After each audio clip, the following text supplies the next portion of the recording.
Hi friends, welcome to the Sunday foods. ఈరోజు మనం potato brinjal curry ఎలా చేయాలో చూద్దాం.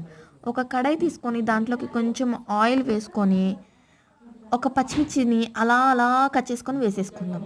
దాని తర్వాత ఒక ఆనియన్, ఒక టమాటో కూడా కట్ చేసుకొని వేసుకుందాం. ఆనియన్ టమాటో వేయింది ఏ కర్రీ అవ్వదనుకోండి, కాబట్టి కొంచెం అలా వేసేసుకొని కొంచెం అలా కలుపుకొని మగ్గించుకుందాం. మగ్గిన తర్వాత ఒక 1 టేబుల్ స్పూన్ అల్లం వెల్లుల్లి పేస్ట్ వేద్దాం. అల్లం వెల్లుల్లి వేయటం వల్ల స్మెల్ అనేది టేస్ట్గా వస్తుంది.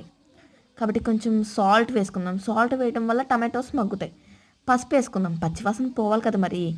కొంచెం కలుపుకున్న తర్వాత బ్రింజల్ పొటాటోస్ కట్ చేసుకున్నవి వేసుకుందాం.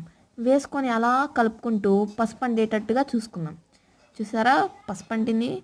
దీని తర్వాత కొంచెం గరం మసాలా, కొంచెం మన ఇంట్లో చేసుకున్న సీక్రెట్ మసాలా వేసుకొని కొంచెం కారం కూడా వేసుకొని కలుపుకుందాం.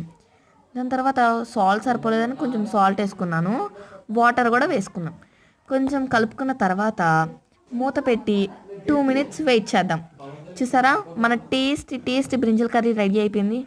ప్లీజ్ మీరు సబ్స్క్రైబ్ చేయండి, లైక్ చేయండి. Okay, bye.